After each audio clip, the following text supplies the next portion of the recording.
17절부터 21절 말씀. 네, 오늘은 19번째 시간, 거룩한 자들의 교제, 거룩한 자들의 교제라는 제목으로 레위기 7장 11절부터 21절까지의 말씀을 우리 함께 보도록 하겠습니다. 오늘 본문이 길기 때문에 본문을 읽으면서 같이 말씀을 나누도록 하겠습니다. 우리가 계속해서 레위기를 묵상하고 있는데 주제를 여러분들이 잊지 않으셨으면 좋겠습니다. 자, 레위기의 주제는 뭡니까? 거룩이죠. 거룩함입니다. 무엇이 거룩한 삶인가? 또 어떻게 하면 거룩한 삶을 살아갈 수 있는가? 또 그 거룩함이라는 의미에는 구별됨, 차이가 난다라는 의미가 그 안에 포함되어 있습니다. 그렇죠? 네, 소리 안 나도록 좀 부탁드립니다.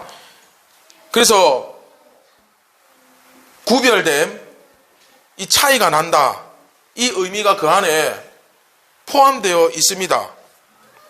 일반적인 5대 제사의 가르침이 주어진 이후에 다시 제사장들에게 특별히 이제 가르침이 주어지는데, 오늘은 화목제에 대한 가르침이 주어지고 있습니다. 화목제에 대한 가르침이 주어졌다는 것은 이제 마지막이라는 뜻이죠. 제일 이제 분량이 짧은 순서대로 했으니까 화목제가 제일 길다 그랬죠. 그래서 화목제에 대한 가르침이라는 것이 이제 마지막 부분에 주어지는데 11절부터 먼저 14절까지 한번 그러면 같이 보겠습니다. 자, 11절부터 14절까지 다 같이 한번 읽어보겠습니다. 시작. 여호와께 드릴 화목제물의 규례는 이러하니라. 만일 그것을 감사함으로 드리려면 기름 섞은 무교병과 기름 바른 무교전병과 고운 기루에 기름 섞어 구운 과자를 그 감사제물과 함께 드리고, 또 유교병을 화목제의 감사제물과 함께 그 예물로 드리되 그 전체의 예물 중에서 하나씩 여호와께 거제로 드리고 그것을 화목제의 피를 뿌린 제사장들에게로 돌릴지니라. 아멘. 네, 제사장들에게 특별히 제시된 제사 규례에서 화목제가 마지막인데, 화목제는 일반 규례를 다루는 3장에서 보시면 그 피는 제단 사면에 뿌리고 기름은 이제 제단에 태우지만 나머지는 어떻게 합니까? 제사장과 그 제사를 드리는 사람 그리고 이웃이 함께 나누어 먹는 제사라는 내용이 나왔죠. 그러니까 이것은 한마디로 뭡니까? 네, 하나의 잔치죠. 나름대로 고기를 함께 먹는 잔치라고 할 수 있습니다. 게다가 이 잔치에서 아까 12절부터 보시면 나오지만 기름 섞은 무교병, 기름 바른 무교전병, 또 고운 가루에 그쵸, 기름 섞고 구운 과자, 이런 것들이 들어갑니다. 그러니까 단순히 제물의 고기만 있는 것이 아니라 무교병을 또 나름대로 다채롭게 구워가지고 내어놓고, 또 독특하게도 유교병, 그렇죠, 누룩이 섞인 유교병, 이스트가 들어간, 즉 누룩을 넣어 부드럽게 부풀린 빵, 우리가 오후에 자주 먹는 그런 부드러운 빵, 보통 사람들이 먹을 때 쓰는 그런 푹신푹신한 빵, 그 빵도 여기에 함께 예물로 포함됩니다. 물론 여기 말씀을 보시면 유교병은 이렇게 따로 말하는 것처럼 보이지죠. 12절에서 보시면 무교전병을 드리고 나서 또 13절에 또 유교병을 화목제의 감사제물과 함께 그 예물로 드리라, 이렇게 되어 있죠. 무슨 말이냐면 유교병은 그러니까 이스트가 들어간 건 제물은 아닙니다. 제물이 될 수는 없어요. 제물은 아니고 그냥 그것을 잔치니까 함께 곁들이라는 거예요. 우리 배웠잖아요. 누룩이 들어갈 수 없어요. 그래서 제사에 사실 드릴 수 있는 제물은 아니고, 이렇게 화목제를 드릴 때 이스트를 넣은 푹신푹신한 빵, 이런 것도 함께 곁들여라. 왜? 이 잔치니까. 그쵸? 그래서 첨가가 되어 있습니다. 그러니까 이래 종합적으로 봤을 때 어떻습니까? 나름대로 먹을 것들을 다채롭게 다 갖춰 놓았어요. 무교병과 유교병까지 함께 먹는 하나의 즐거운 잔치입니다. 그리고 제사장들에게는 어쨌든 제사장은 하나님의 역할을 대신하는 존재잖아요. 그렇죠? 그러니까 제물 중에 일부를 거제라는 말은 이렇게 들어 올린다는 거예요. 손으로 들어 올립니다. 이 무슨 말이냐면 이렇게 손으로 들어 올림으로써 그 예수님께서 오병이어 그 기적 일으키실 때 이렇게 들어 올리시죠, 하늘에. 근데 축사하시죠. 이것처럼 제사장이 이렇게 들어 올림으로써 이게 무슨 의미냐? 하나님께서 이것을 기쁘게 받으셨다는 거예요. 이해되시죠? 그래서 제사장은 하나님을 대신하는 존재이기 때문에 그것을 들어 올려서 하나님께서 여러분들의 재물을 기쁘게 받으셨다. 그것을 이제 표현하고 나타내어 주고 나머지는 재물을 바친 사람과 그 이웃들과 그리고 그 제사를 행하는 제사장들과 다 함께 나누어 먹는 즐거운 교제, 그게 바로 화목제입니다. 우리식으로 말하면 예배 마치고 우리도 매일 점심마다 고기를 먹잖아요. 예배 끝나고 같이 먹는 점심 식사 정도, 그 정도로 이해하면 될 것 같습니다. 자, 그런데 문제는 얼핏 보면 그러니까 그냥 함께 그렇게 즐겁게 교제하고 나누어 먹고 노는 거구나. 또 그 기름 부분, 어차피 우리도 비계 이런 부분은 잘 못 먹으니까 태워드리고, 그쵸? 나머지는 함께 즐겁게 이렇게 나누어 먹는 그런 좋은 교제구나 라고 생각할 수 있는데, 그런데 그 이후에는 그럼에도 불구하고 이것은 어디까지나 거룩한 제사다 라는 사실에 대한 지적이 나옵니다. 자, 여기서부터가 중요합니다. 15절부터 18절까지 한번 보겠습니다. 자, 같이 한번 읽어볼까요? 15절부터 18절까지 시작. 감사함으로 드리는 화목제물의 고기는 드리는 그 날에 먹을 것이요 조금이라도 이튿날 아침까지 두지 말 것이니라. 그러나 그의 예물의 제물이 서원이나 자원하는 것이면 그 제물을 드린 날에 먹을 것이요 그 남은 것은 이튿날에도 먹되 그 제물의 고기가 셋째 날까지 남았으면 불사를 치니 만일 그 화목제물의 고기를 셋째 날에 조금이라도 먹으면 그 제사는 기쁘게 받아들여지지 않을 것이라. 드린 자에게도 예물답게 되지 못하고 도리어 가증한 것이 될 것이며 그것을 먹는 자는 그 죄를 짊어지리라. 자, 좀 심각하죠? 이 잔치인데 굉장히 무서운 얘기가 나옵니다. 자, 오늘 힌트를 드리자면 요한복음 현재 우리가 묵상하고 있는 이 유대인들과 대제사장의 이 가증스럽고 이 위선적인 모습과 오늘 본문을 연결하면 굉장히 더 와닿고 이해가 될 거예요. 자, 다시 봅시다. 화목제는 분명히 즐거운 잔치입니다. 그렇죠? 그러나 그럼에도 불구하고 이것은 제사였습니다. 그래서 특별히 이 제물을 빨리 소비해야 한다는 규정이 나오고 있죠. 왜냐하면 화목제라는 것 자체가 여러 이웃과 함께 그 제물을 나누어 먹는 축제잖아요. 그런데 그 나누어 먹는 것 자체가 또 제사의 일부입니다. 그 예배로 따지면 예배의 순서 중에 하나예요. 그래서 제가 말씀드리잖아요. 우리가 예배를 끝났다고 해서 주일 예배가 끝나는 게 아니라고. 우리 같이 식사하는 것도 예배고 세자훈련 하는 것도 예배고 차 마시면서 교제하는 것도 예배예요. 그래서 사실은 여러분들이 어느 정도 훈련이 되면 축도를 언제 하느냐? 집에 갈 때 하는 거예요. 마지막에. 그렇게 우리가 헤어짐으로써 예배가 온전히 마쳐지는 거예요. 이해되시죠? 그래서 우리가 예배 끝났다고 해서 경거망동하면 안 돼요. 무슨 의미인지 알겠죠? 같이 교제하고 서로 축복하고 기도해주고 위로해주고 다 좋아요. 그런데 자칫 잘못하면 그 가운데서 소위 세상 노름판이 벌어지는 거예요. 교회에서. 그렇게 경거망동하지 마는 거예요.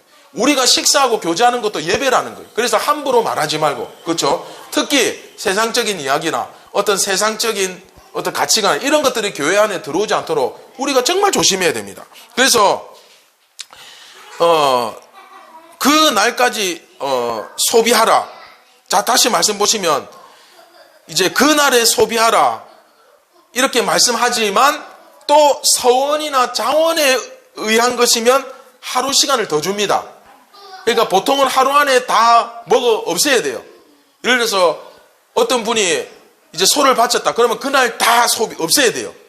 근데 서원을 하거나 혹은 어떤 자기 자원에 의한 것이면 하루 이틀까지 2일까지 시간을 줍니다. 그러나 3일은 안 돼요. 자, 속죄제나 속건제의 예물을 먹듯이 성소 안에서 먹어야 하는 것은 아니었죠. 그래서 들고 나가서 먹을 수 있습니다. 그러나 그것을 가지고 가서 자기 이웃들에게 막 나누어 주기도 하고 그랬을 거예요. 하루 안에 다 먹어야 되니까. 그래서 함께 먹고 즐거워하는 것은 분명히 맞아요. 그러나 그럼에도 불구하고 그 먹고 마시는 모든 행위는 하나님께 드려지는 제사였다는 것을 기억해야 됩니다. 그래서 그 고기를 저장을 하면 안 돼요. 제사를 드리고 난 다음에 그 고기를 자기 집에 가지고 와가지고 며칠씩 쌓아두고 먹으면 안 된다는 얘기예요. 우리 인간이 얼마나 간사한지, 자, 소를 한 마리 교회에 바쳤어요. 그러면 사람들이 다 쳐다보겠죠. 우와, 그러면서 존경과 의가 드러날 거예요. 박수, 대단한 사람이. 와, 그래 놓고 어떡합니까? 다 자기 고기 챙겨가는 거예요. 근데 교회 안에 이런 일이 얼마든지 일어날 수 있습니다. 내가 교회에 헌금을 몇 억을 했어요. 그리고 마치 이 교회가 내 것이냐, 같이 교회 재정이 자기 돈인 것처럼 행세하는 거예요. 그런 식으로 얼마든지 이 사람들도 소를 바치면, 야, 이 사람 보통 신앙이 아니다, 그 존경과 인정을 받겠죠. 그리고 나서 고기를 쟁겨두는 거예요. 집에 쌓아두는 거예요. 근데 하나님께서 그렇게 하라 하지 마라, 하지 마라는 거예요. 그렇게 하지 마라는 거예요. 그럼 어떻게 됩니까? 그날 다 소비해야 돼요. 그러니까 이게 그 고기만 해도 엄청난 양의 소 한 마리 잡으면 고기가 상당할 거 아니에요. 엄청난 양의 고기가 나오는데 그 고기만 먹는 게 아니고 또 뭐가 나옵니까? 무교 전병, 그렇죠? 그 다음에 과자, 또 빵, 그렇죠? 유교병까지 해서 막 상당히 나름대로 풍성한 그런 음식이 만들어집니다. 그런데 그것을 나 혼자서 하루 만에 다 먹을 수 있습니까? 없습니까? 못 먹죠. 그렇죠? 그러니 결국은 이거 하나님께서 하루 안에 다 소비하라고 하셨죠. 그러니까 우리는 그걸 하루 안에 소비하려고 하다 보니까 어떻게 합니까? 되도록 부지런히 어떻게 됩니까? 나누어 줘야 되겠죠. 그러니까 이 나눔이 어쩔 수 없이 막 나누어 주게 되는 거예요. 빨리 그날 안에 소비해야 되니까. 그렇죠? 그게 여러분 화목제의 의미입니다. 함께 나누고 함께 먹고 함께 즐거워하는 것. 그렇죠? 내가 하나님께 화목제를 드렸으면 그 제물을 가지고 되도록 많은 사람들에게 친하든 안 친하든 어차피 나중에 다 처리하지 못하면 어떤 일이 발생합니까? 이 거룩한 제사가 가증하고 부정한 것이 됩니다. 그리고 내가 하나님께 바친 거 그냥 취소가 되는 게 아니고 가증하게 여긴다. 그렇죠? 오히려 역으로 하나님을 욕되게 하는. 그렇죠? 그래서 이거 다 처리하지 못하면 굉장히 곤란한 일이 발생합니다. 그래서 어떻게든 다른 사람들에게 많이 나누어 주고 함께 식사를 나누고 즐거워하라는 거예요. 그런데 여기서 또 서원이나 자원의 의미로 드린 것은 하루 더 말미를 줍니다. 왜냐하면 예를 들면 이런 거죠. 감사로 드려진 화목제의 경우는 이제 기쁜 일이니까, 너무 좋은 일이니까 뭐 잘 알든 모르든 이 사람 저 사람 다 불러서 함께 잔치를 벌여요. 그런데 예를 들어서 우리 아들이 장가를 갔다. 그럼 너무 기쁘죠. 그래서 사람들을 모아가지고 화목제로 드려서 많은 사람들이 다 함께 나누어 먹고 그것을 하나님 앞에서 즐거워하고 그렇게 감사로 드려지는 화목제입니다. 그런데 서원이나 자원은 좀 다르죠. 그러니까 자기가 어떤 각오를 갖는 거예요. 예를 들면 내가 어떤 새로운 직장에서 이제 일을 하게 됐다. 혹은 내가 주님 앞에 헌신을 해서 내가 신학교를 가게 되었다. 그래서 이런 식으로 서원이나 자원을 해서 화목제를 드렸을 경우에는 이제 그런 의미의 식사를 나누기에는 잘 모르는 사람들과 함께 식사를 나누고 잔치를 벌이기가 좀 그렇지 않습니까? 그러다 보니까 좀 더 나하고 가까운 사람들, 지인들을 초대할 수 있는 시간을 주는 거예요. 그래서 이틀을 잡은 거예요. 이해되시죠? 그래서 하루 더 유예를 해주는 거예요. 그러나 몇째 날까지는 안 된다? 셋째 날까지는 안 된다. 무조건 그것은 둘째 날까지 다 먹어야 된다. 자, 그러면 이렇게 하는 이유가 뭐겠습니까? 왜 이렇게 엄격하게 시간 제한을 둘까요? 화목제 드린다 해놓고는 거기서 도살해가지고 그 고기 다 가지고 와서 쟁겨놓고 내 식량으로 비축해서 오래 저장해서 먹는 것이 금지되었기 때문입니다. 내가 먹을 수 있는 제사라는 이유만으로 그것을 내 냉장고에 차곡차곡 쌓아놓고 오랫동안 먹는다? 그거 안 되는 거예요. 최대한 어떻게 해야 됩니까? 많은 사람들에게 그것을 나누어 주게 함으로써 이것은 어디까지나 하나님 앞에서 바쳐졌던 제물이다 라는 것을 기억하게 만드는 거예요. 우리가 여기서 얼마나 우리 인간이 부패하고 썩었는지, 얼마나 간사하고 그 유대인들처럼 얼마나 위선적인 사람인지 나타나죠. 화목제의 의미는 함께 즐거워하고 함께 나누어 먹는 건데 자기 의만 쏙 드러내고 그렇게 해놓고는 싹 쟁겨놓고 자기 일을 탐하는, 다시 말하면 이것은 사람들이 그 화목제의 의미를 잃어버리고 마치 식량 비축하는 그런 식으로 생각하지 못하게 하려는 겁니다.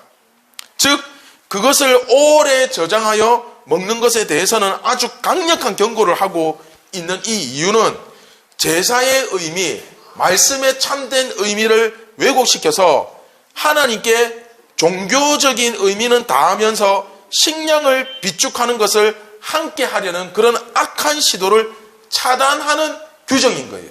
이해되십니까? 이제 그 의미를 알겠죠? 유대인들도 마찬가지잖아요. 얼마나 위선적입니까?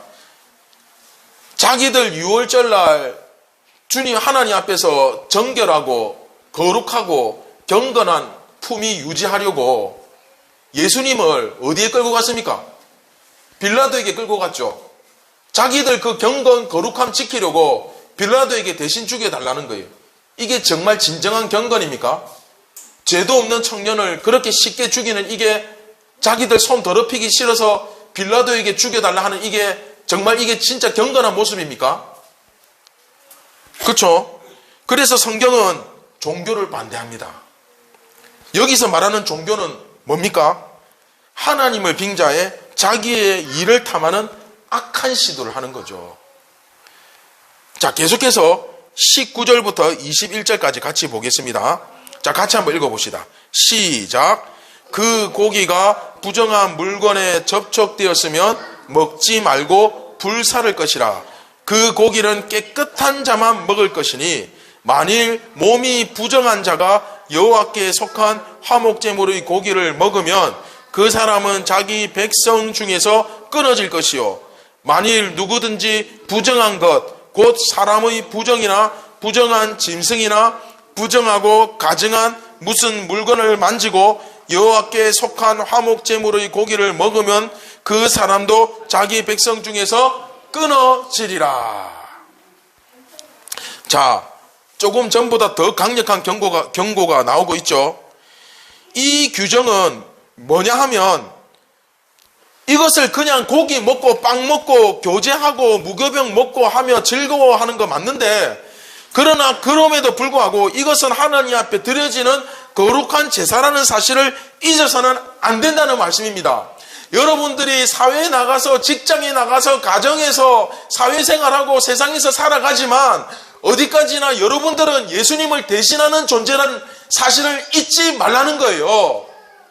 밖에서 낚시하고 테니스 치고 열심히 직장 생활하고 골프도 치고 뭐 여가 생활 많이 누리죠. 그러나 그 삶 자체도 예배라는 사실을 잊지 말라는 것입니다. 혹 고기를 운반하다가 좀 부정한 물건에 접촉이 되었다? 그건 먹으면 안 돼요. 왜? 제물이기 때문에. 경거망동해서는 안 된다는 거예요. 그것은 어디까지나 거룩한 제물입니다. 그리고 하나님 앞에 부정한 자가 화목제물에 접할 수가 없죠. 부정한 사람은 성막 안에 들어와서 제사를 드릴 수조차 없습니다. 지금으로 따지면 부정한 사람은 이 예배당에 들어와서 예배를 드릴 수가 없어요. 그래서 오늘 구원의 학신반 하면서 우리 아이들한테 너희들 여기 왜 왔냐고 물어봤을 때 예배 드리러 왔다 할 때 좀 냉정하지만 정확하게 얘기했죠. 너희들은 아직 예배 드릴 자격이 없다고. 예배는 예수님과 성령으로 연합한 정말로 예수님을 믿는 사람이 드리는 게 예배지. 예배는 쇼가 아니다. 예배는 콘서트가 아니다. 예배를 참관은 할 수 있지만 예배를 드릴 수 있는 사람은 믿는 사람이어야 된다. 그렇죠? 그런데 하물며 화목제물이라고 해서 거기서 이제 제사 드리고 나머지를 가지고 나왔겠죠? 가지고 나와서 함께 나누어 먹겠죠? 그러나 그 나누어 먹는 화목제물이라고 해서 그냥 막 먹어도 된다? 아니죠. 부정한 사람은 절대 참여할 수 없습니다. 나누어 먹는 것도 전제가 있어요. 경건한 사람, 거룩한 사람들 안에서 나누어 먹는 것이지 부정한 사람은 여기에 같이 낄 수가 없습니다. 부정한 사람은 아예 제사 자체가 안 된다니까요. 우리가 현재 묵상하고 있는 요한복음에서 유대인들이 바로 이 제사 음식 먹으려고 자기들 부정해지면 참석 못하니까 이 제사 음식 먹으려고 예수님을 빌라도에게 죽이라고 고래고래 가음을 치고 소리친 거 아닙니까? 따라서 화목제물로 가져왔다고 해서 아이고 이거 뭐 맛있겠네 하면서 나도 좀 낍시다. 그래서 같이 먹을 수 있다 없다? 안 돼요. 안 됩니다. 즉 이것을 아무리 함께 나누어 먹고 즐거워하는 자리라 할지라도 분명히 정결한, 그러니까 하나님 앞에 제사 드리기에 합당한 자들만 하나님 앞에서 그 제사에 참여할 수 있다. 이해되시죠? 그래서 하나님을 예배하는 그 자리에 오직 경건한 사람들, 그 예배 드리기에 합당한 사람들, 거룩한 사람들만 그 자리에 들어갈 수 있다라는 것을 확실히 여기서 이야기합니다. 그래서 여러분, 예배는요, 왜 이게 예수 믿는 사람들만 참여할 수 있냐면, 예배는, 이 자리는 천국 잔치입니다. 할렐루야. 예수 믿는 사람들이 이 예배를 통해서 성령께서 우리 안에 예수의 영이 계시죠? 그 예수의 영이 우리의 눈을 밝게 뜨게 해주십니다. 그래서 이 예배를 통해서 천국이 이런 곳이구나, 천국에 가면 이렇게 되는구나 하고 천국을 경험하는 곳이에요. 그 놀라운 경험과 축복은 오직 예수 그리스도를 믿는 자들에게만 주어진 특별한 복인 줄 믿으시기 바랍니다. 아무나 누릴 수 없어요. 그래서 비록 교제하고 나누고 이런 잔치지만 그렇다고 해서 너희들 함부로 먹고 마시고 즐기자, 그렇게 하면 안 돼. 어디까지나 하나님 앞에서 이것은 제사를 드리고 또한 그것을 통해서 주의 형제들이 서로 교제하고 주의 형제들이, 주님의 형제들이, 예수님의 제자들이 함께 교제하고 함께 하나가 되는 자리지 그냥 아무나 와서 먹고 마시고 떠드는 자리 아니야. 그것이 바로 화목제라는 것을 여기서 강조해 주고 있는 것입니다. 이해되시죠? 자, 그래서 우리 묵상과 적용 마지막 한번 보겠습니다. 자, 지금까지 화목제 규례를 이렇게 살펴보면 한마디로 이걸 딱 요약하면 무슨 의미입니까? 결국은 이게 무슨 말이냐면 비슷해 보이지만 달라야 한다는 거예요. 그렇죠? 집사님 한번 보세요. 여러분 한번 보세요. 우리 교제하고 서로 먹고 마시고 노는 거, 이거 예수 안 믿는 사람들 모임 단체에 가도 어디를 가도 다 있는 거예요. 세상 어디에 가도 잔치에 음식 빠지면 안 되잖아요. 그죠? 음식 빠지는 잔치는 잔치가 아니잖아요. 어디 가더라도 맛있는 음식이 있을 것이고, 어딜 가더라도 화목한 교제가 있을 것이고, 다 마찬가지예요. 그래서 비슷해 보이지만 달라야 된다는 거예요. 그런데 현대교회의 여러분 예배를 한번 생각해 보세요. 또는 현대교회의 이 교제를 한번 생각해 보세요. 과연 예배가 정말 성경에서 말씀하시는 그 예배가 맞는가? 이게 지금 예배인지 콘서트인지 무슨 강연회인지 아니면 무슨 갈라쇼인지 구분이 안 돼요. 아, 다르지. 분명히 다르지. 뭐 이렇게 말씀하고 싶으신 분들도 있겠지만, 그러나 많은 경우에, 너무나도 많은 경우에 이것에 구분이 안 되는 교회들이 너무나 많습니다. 오늘 이 레위기 말씀처럼. 또한 교회 안에서의 이 교제와 세상 그냥 일반 동호회나 친목계 단체, 뭐 어머니회, 뭐 조기축구회, 또 뭐 많은 모임이 있잖아요. 등산, 뭐 테니스, 골프. 그런데 그런 단체하고 우리가 교제하는 거하고 그렇게 차이가 없어 보입니다. 도대체 무슨 차이가 있습니까?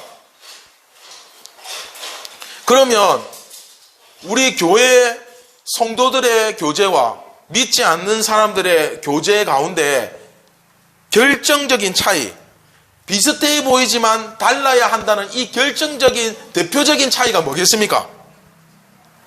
그건 딱 하나죠. 거룩하신 하나님을 의식하고 있느냐, 의식하고 있지 않느냐. 요한복음으로 따지면 예수의 영이 그 속에 있느냐, 없느냐. 또 이것을 적용으로 다시 풀어보자면 우리의 대화 속에 말씀을 중심에 두고 이야기를 하는가, 세상을 중심에 두고 이야기를 하는가. 여기서 판가름이 딱 나죠. 결국은 하나님이 그들 가운데 있느냐 없느냐 이 차이입니다. 하나님이 그들 가운데 계시면 그것은 뭡니까? 예배예요. 그런데 하나님이 그들 가운데 계시지 않으면 그거는 그냥 콘서트나 강연이에요. 쇼예요. 그런데 문제는 사람들이 이것을 기억하지 못하는 경우가 너무나 많습니다. 그런 경우 그런 사람들은 사실은 여기 마지막 부분에 나와 있는 그 사람은 자기 백성 중에 어떻게 되리라? 끊어지리라. 끊어지리라. 하나님의 굉장히 엄중한 경고와 심판이죠. 이걸 기억해야 됩니다.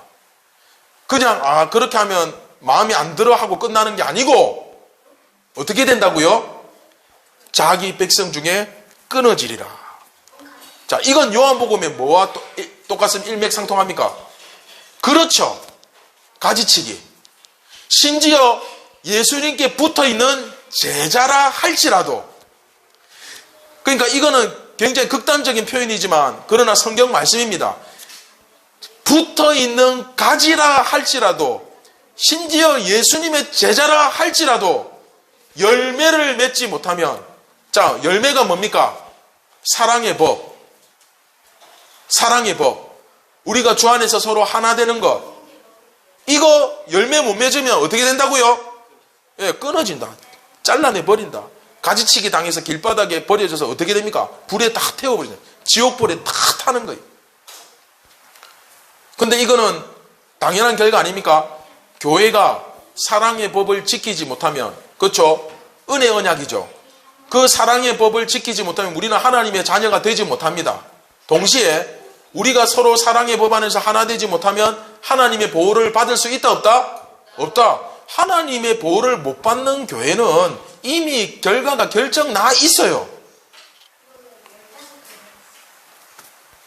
최근에 예배가 그 의미를 잃어버리는 경우가 굉장히 많습니다. 그러다 보니까 이게 무슨 클럽인지 예배당인지 무슨 콘서트장인지, 심지어 아예 무슨 콘서트 보러 오는 양으로 그냥 생각하고 오시는 분들도 있어요. 아예 막 포테이토 사가지고 커피 한 잔 뽑아가지고 예배 시간에 앉아가지고 그냥 무슨 극장에 온 것도 아니고, 그리고 어떤 경우는 막 조명이 번쩍번쩍합니다. 이게 도대체 무슨 상황인지 모르겠어요. 또 어떤 경우는 이게 설교인지 무슨 만담인지 아니면 무슨 선동인지 구분이 안 되는 그런 것도 굉장히 많습니다. 또 모임들 중에는 이게 교회 전도회 모임인지 아니면 무슨 산악회 클럽인지 세상과 다른 거 딱 하나 있어요. 출발할 때 기도하고 출발하는 거. 그러고는 다 똑같아요, 그냥. 그런 식으로 거룩함을 자꾸 잃어버리고 나니까 어떤 현상이 발생합니까? 자, 어떤 현상이 일어날까요? 우리가 그런 거룩함의 핵심을 잃어버리고 나니까 이제 엉뚱한 데서 거룩함을 찾기 시작하는 거예요. 그게 뭐냐면 목사나 장로들이 앉는 자리를 따로 만든다든지 당회실에 최고급 소파를 갖다 놓고 그리고 무슨 가운을 자꾸 걸친다든지. 여러분 성가대 할 때 가운 입고 하면 굉장히 거룩해 보입니까? 그게 진정한 거룩함입니까? 아니잖아요. 또 십자가를 아주 멋지게 걸어 놓는다든지 교회 인테리어를 굉장히 저도 휴가 나와가지고 이제 고향 교회가 리모델링 건축을 한다는 소식을 들었어요. 그리고 휴가를 드디어 나와서 그 예배당의 문을 열고 들어가는 순간 정말 얼마나 거룩한 분위기로 리모델링 공사를 잘했던지 문을 열자마자 그 자리에서 무릎 꿇고 기도가 되더라고요. 그러니까 여러분 거룩함을 잃어버리니까 자꾸 비본질적인 것에서 거룩함을 찾는 거예요. 거룩하게 느껴지는 분위기, 거룩하게 보이는 가운, 거룩함을 구별하는 자리. 그런데 정작 하나님이 그 가운데 계시지 아니한 거예요. 하나님을 의식함으로써 이루어져야 할 거룩함은 빠지고 다른 것을 가지고 만들어내는 거룩함이 자꾸 생기는 거예요. 이게 참으로 난감한 일인 거예요. 여러분 그 이스라엘이 망하기 전에 현실 하나를 가르쳐 드릴까요? 아모스 선지자가 하나님을 대언해서 이제 말씀을 하는데 하나님이 뭐라고 말씀하냐면 예배 다 때려치워라. 예배당 그 성전 문 잠궈라. 너희들 이제 예배 드리지 마라. 그럼 뭐라고 말씀하냐면 너희들이 기뻐하는 예배인지는 모르지만 내가 기뻐하는 예배는 아니라는 거예요. 너희들이 좋아서 드리는 예배지 너희들이 기뻐서 드리는 예배지 나는 이 예배 하나도 기쁘지 않다. 왜? 하나님께서 뭐라고 말씀하셨습니까? 고아와 가부와 병든 자와 어려운 자, 사회적 약자를 도우라고 하셨잖아요. 그런데 이 이스라엘의 빈익빈 부익부가 점차적으로 급격하게 커지면서 고리대금을 하는 거예요. 그러면서 그 이자를 감당하지 못해서 땅을 빼앗기고 집을 빼앗기고 평생 종으로 일하게 되고 같은 민족을, 같은 하나님의 자녀를, 형제를 종으로 이제 삼아버리는 거예요. 그러면서 성전에 와가지고는 소 바치고 양 바치고 하나님 하나도 기쁘지 않다는 거예요. 자, 말씀을 맺도록 하겠습니다. 사랑하는 선한 제자 교회 성도 여러분, 교회는, 자 4번 같이 한번 읽어봅시다. 시작. 교회는 화목제를 함께 드리는 공동체. 그렇습니다. 여러분 교회는 어떤 의미에서는 이 화목제를 함께 드리는 공동체와도 같습니다. 분명 그 가운데서는 함께 즐거워하고 함께 식사를 나누는 그 공동체의 모습이 있어야 됩니다. 만나면 즐겁고 함께 먹고 마시면서 서로의 안부를 나누고 손도 한번 잡아주고 같이 기도도 하고 그렇게 함께 먹고 마시며 교제하는 모습들 다 좋아요. 다 좋은데 그러나 우리들 가운데 반드시 하나님이 임재하여 계시는 것을 인식하는 선한 제자교회 공동체, 그 거룩한 공동체가 만들어져 가야만 된다는 거예요. 하나님의 말씀을 우리 중심에 두고 교제할 수 있는 성숙한 교회가 되기를 주님의 이름으로 축원드립니다. 그렇지 않았을 때에 어떤 일이 발생합니까? 바로 오늘 말씀에 하나님의 이 경고. 무슨 경고? 그 백성 중에서 끊어지리라. 그 백성들 누굽니까? 하나님의 생명책에 기록된 그 생명책의 명단. 근데 그 내 이름이 생명책의 명단에서 살생부의 명단으로 바뀌는 거예요. 결국 이게 무슨 소리입니까? 우리가 이 하나님의 엄중한 경고를 무시하게 될 때 결국 너네는 교회가 아니야. 우리의 주인은 가이사입니다. 우리는 로마의 시민입니다. 로마의 통치 다스림을 받습니다. 산헤드린 공의회가 공식적으로 발표했죠. 똑같은 고백입니다. 우리의 신은 하나님이 아닙니다. 그러면 결국 너네는 교회가 아니야. 그 말이 되는 거예요. 그러한 경고를 듣는, 그러한 저주를 듣는 그런 교회가 되어서는 안 되지 않겠습니까? 그렇죠? 그러므로 우리가 이 화목제의 규례를 오늘 우리가 이렇게 마무리하면서 또 살펴보면서 하나님 앞에서 우리 선한 제자 교회는 얼마나 거룩한지, 나는 또 얼마나 하나님을 의식하면서 마음 중심에 두고 살아가고 있는지. 그래서 여러분, 절대 이 예배가 형식적인 그냥 여러분들이 참석하면 예배가 되는 게 아니에요. 여러분 마음 중심에 예수님이 있어야 됩니다. 제가 그런 의미에서 되도록이면 주일도 중요하지만 토요일이 더 중요하다 그러잖아요. 토요일 날 미리 주일날 입을 옷도 탁 이렇게 세탁해서 가지런하게 두고, 그리고 예물도 어떻게 하라 했습니까? 미리 토요일 날 예물을 준비해서 그 예물을 딱 넣어서 거기다가 감사 제목 쓰고, 그리고 거기에 정성스럽게 예수님, 제가 내일 예배에 드릴 예물입니다. 이 예물을 기쁘게 받아 주시옵소서. 제가 드릴 수 있는 것이, 제가 표현할 수 있는 것이 이것이기 때문에 이것으로 표현하지만 주님은 10배, 30배, 100배 기쁘게 받으실 줄 믿습니다. 그러면서 다 준비하는 거예요.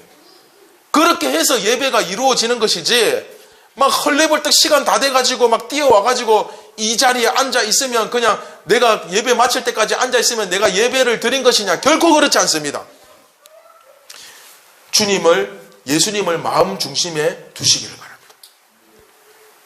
그리고 말씀을 마음의 중심에 두고 서로 교제하고 사랑을 나누시기 바랍니다. 우리 같이 말씀을 기억하면서 우리 같이 한번 기도하겠습니다. 같이 기도하실 때, 사랑하는 예수님, 내가 종교에 매이지 않는 그리스도인이 되게 하여 주시옵소서.